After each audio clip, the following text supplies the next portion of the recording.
All right, all right. It looks like we are live. Hey, everybody, it's JJ Conway. I am coming to you live from TMEA in San Antonio, Texas. I hope the background noise is not too loud. We are going to do slides today just because to protect the vision of the people in the background. And so mainly my family. But today we're going to talk about how to make your first $1,000 writing a book. Now, if you're listening to me as part of the Ladies of Wealth podcast, I want to invite you to come join us Thursday nights when we go live.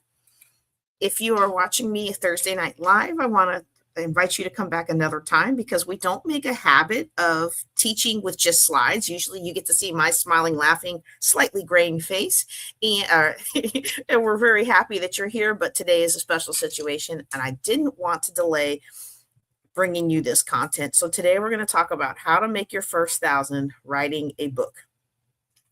And if you like this content that we're doing tonight, I want to encourage you to join us on February the 21st at 1 o'clock Central Time. We're going to do my longest running webinar that I still do, workshop course, I'm not sure what to call it, but hands-on session called Finally Write That Book.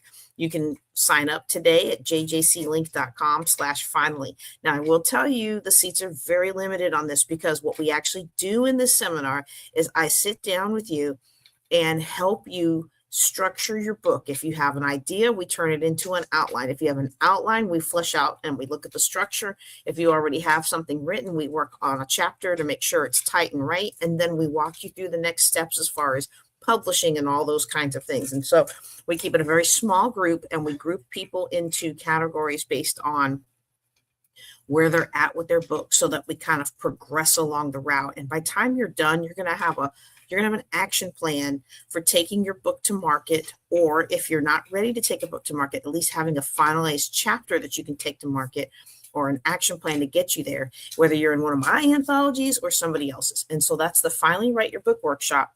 That will be February the 24th at 1 o'clock Central. It's a 2-hour workshop. It will be recorded. If you can't make it, you can send me your manuscript or your outline or your idea, and we'll flesh it out.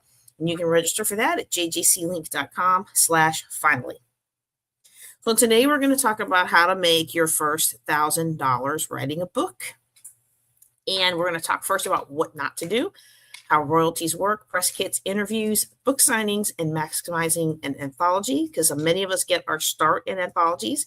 And me, even though I've published a number of books on my own cover to cover, I still participate in anthologies for reasons that I'll discuss later, and other great ideas that you can use for making money with writing your book, okay? Now, here's what we're not going to cover. I'm not covering in this session tonight book structure and templates, how to actually lay your book out and physically publish it, either through a publishing house or through a self-publisher or through a hybrid. Okay, we're not covering that in this class tonight. We will cover that in the Finally Write Your Book, okay? However, I'm going to let you know up front, the information I got on all these things, I got from Greg and Julie Gorman's publishing class, okay? Because I had published a number of books and I did them all the wrong way. And although one of them still makes me good profit, it was nothing compared to learning how to actually structure my book for sales the right way from the start. So we're not going to talk about those things in this class. We're not going to talk about becoming a bestseller or how to hook a traditional publisher, okay? We're going to talk about how to profit once you've either written a book or written a chapter in somebody else's book. And we will talk a little bit about those, but we're not going to go through this detail. Okay. All right. I am going to start off with telling you things please don't do. I have made all of these mistakes thinking I was awesome and cool and unique and special. And no, I was not a special snowflake. These things don't work. Okay. Don't design your own cover. Okay. Don't use novelty typefaces. So like when PowerPoint first came out, we all used the papyrus and thought it was so cool because it looked like ancient Egypt, right? Don't use anything novelty. You want to make sure that the publisher is going to, you want to make sure your book comes out the way you want it to. All right. You don't want to reuse an ISBN. Every time you get a new edition or you make edits, you want to get a new one because that's going to help things be clearer when people buy your book. Okay.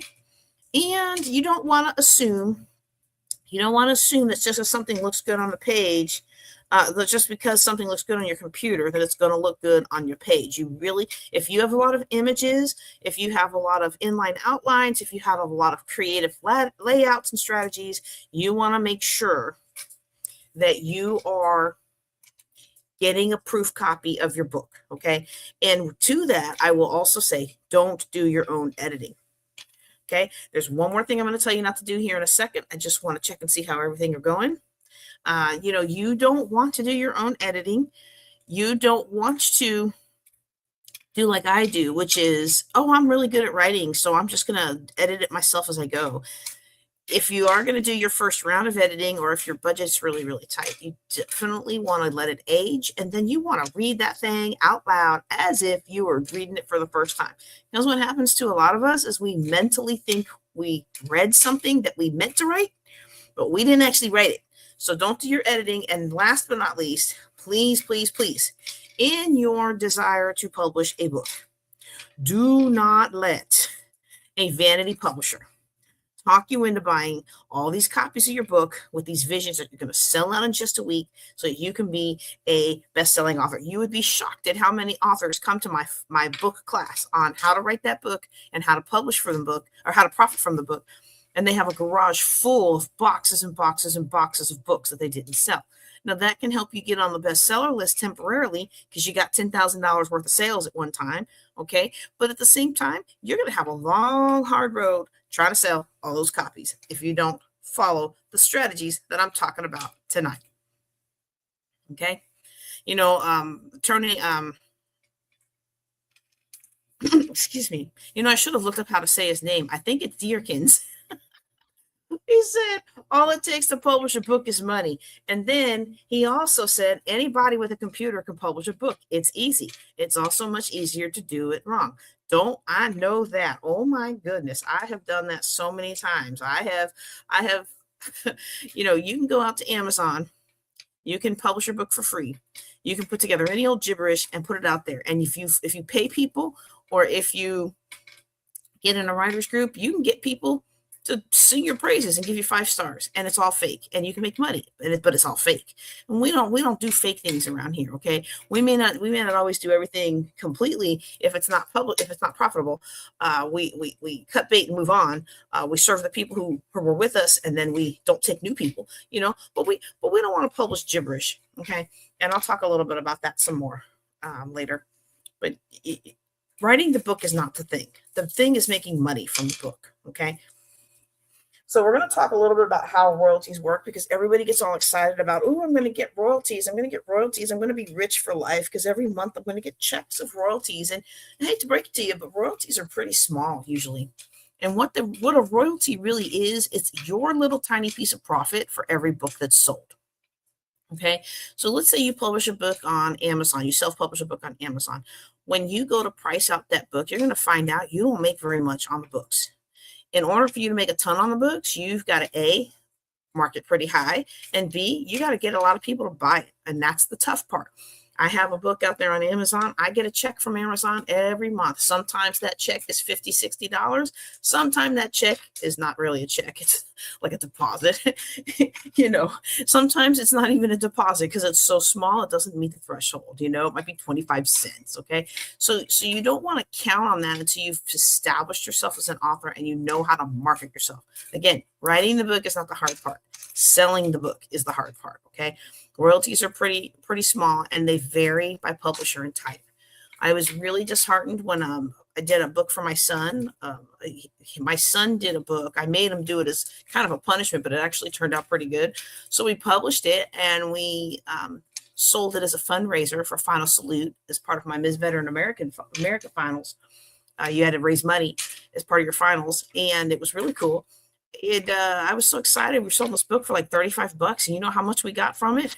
$7 for each book. Okay. And that was a lot. Okay. That was a lot. So you want to be aware of that. Okay. A lot of times what people get excited about is they get excited about advances. Oh, I'm going to go through a traditional publisher. They're going to give me an advance and I'm going to be super wealthy. Well, the thing is if they're giving you an advance, it's because they think they're going to sell enough to get their money back quickly. Okay. So what an advance is when they pay you some money up front. because what they pay you a little bit of part of what they think they're going to make off of you. So, I got the example here on the slide. And if you're just listening to me on the podcast, I've got a slide that shows a $5,000 advance with the profit of $125 a book means you got to sell $4,000 books before you even earn anything else with that book. Okay. They paid you $5,000 as an advance. They're saying, yeah, we're going to get that money back quick. Okay. And so if your profit, if your royalty on that book is 125, it's going to take you 4,000 copies to equal $5,000. And only after that are they going to pay you any more money. Okay. And so, to get these kind of advances from a publishing house, you pretty much need to have already sold books or have a super large platform. Okay. All right. Now, speaking of platform, we talk about how to have your platform. We talk about what the platform means to a publisher and how you can quickly communicate why you have the value that they want to publish your book. They may want to pay you in advance. Okay. We're going to be covering all of that in the Finally Write That Book workshop, February the 24th at 1:00 Central Time.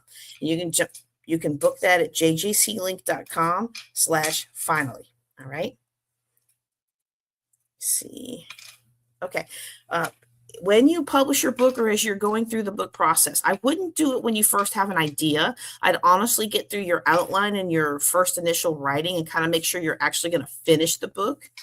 And, I kind of wish right now that I could actually show you me, because this is where I would look at you with all the heart in my eyes and tell you, don't make the mistake that I made, which was I am the queen of, oh my goodness, this is going to be amazing. And I get people hyped up and get all excited. And oh my goodness, we're going to do this thing. And I start telling everybody about it. And then boom, I never finish. Not cool. Not cool. So if you are the kind of person that when you start something, you finish it, then maybe you can get away with this. But for the rest of us, I would recommend that you kind of wait to develop your press kit.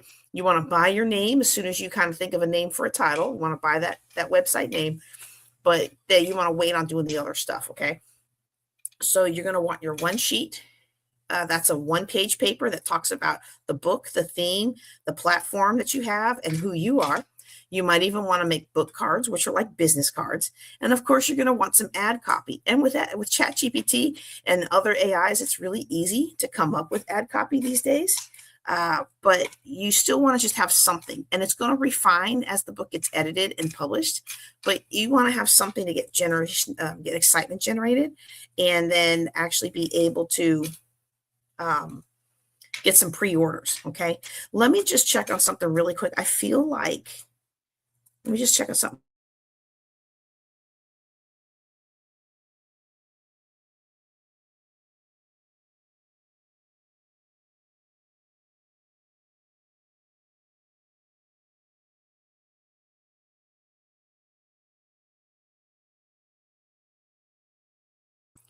Okay, sorry, y'all. I just wanted to make sure that I wasn't holding anybody up, okay?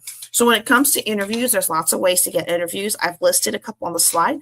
For those of you who are watching for those of you who are listening on the Ladies of Wealth podcast, my slides loads radio, TV interviews, podcasts, and you can also create your own interviews, okay?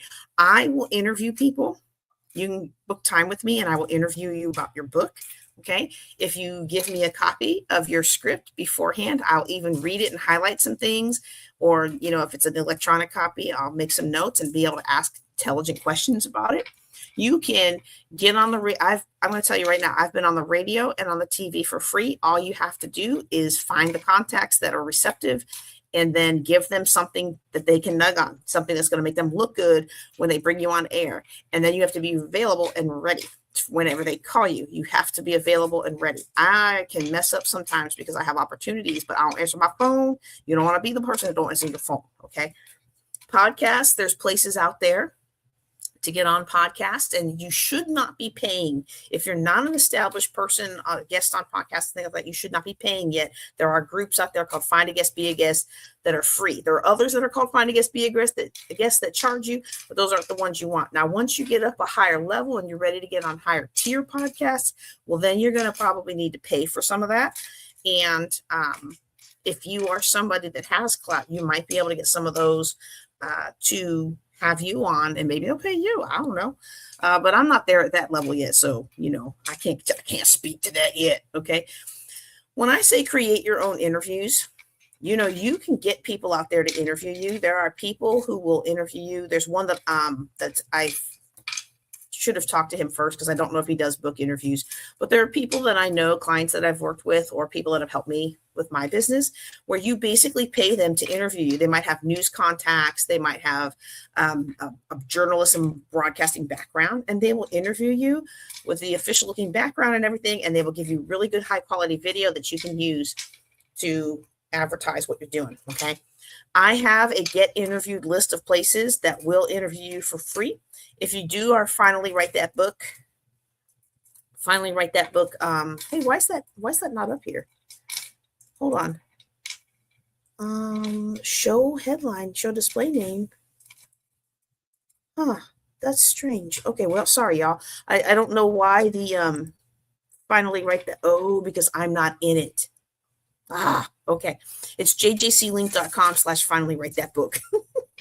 Anyway, if you can't attend that, where we will give you this for free for joining, but you can also text interview list to 254-454-HOPE. And then when I get done with this conference, I will that link, because I couldn't find it. It's somewhere, but I couldn't find it while I'm here in San Antonio. So there you go. Text interview list to 254-454-HOPE. All right. Now, book signings. This is a great way to sell books, okay? And you can do this whether it's your book or whether you're an anthology with other people. And really, the best thing to do is just ask. You want to already have your books ready to go. You want to have promo items like your one sheet that talk about who you are.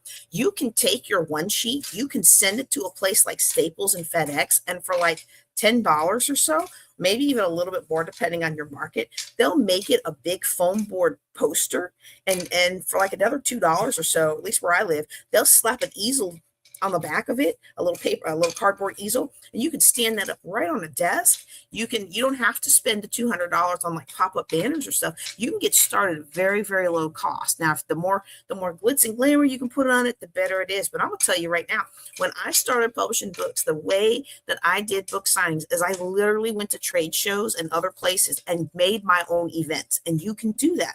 You have your stuff ready. You do some kind of workshop with the people that are there. So it's not just you selling books at your trade show. It's you offering a valuable service. Okay. You make it about the community. And if there's a community aspect, maybe you give some of the profit to a local agency. That's one of the things that I did, especially when we launched the Healing My Sisters anthology. We partner everywhere we did the book signing. We partnered with a local domestic violence support agency, and we would have them come out to the book signing and do a little talk about their agency, and then we would talk about the book, me and whatever authors were available in that town, and then we would roll and sell the book, and everybody would sign it. And I mean, that's a great way to hype up. You can get free advertising that way, advertise to the local channels, get a press release out, and things like that. Okay. One thing I will say is, if you are having trouble finding places to do book signings, be creative.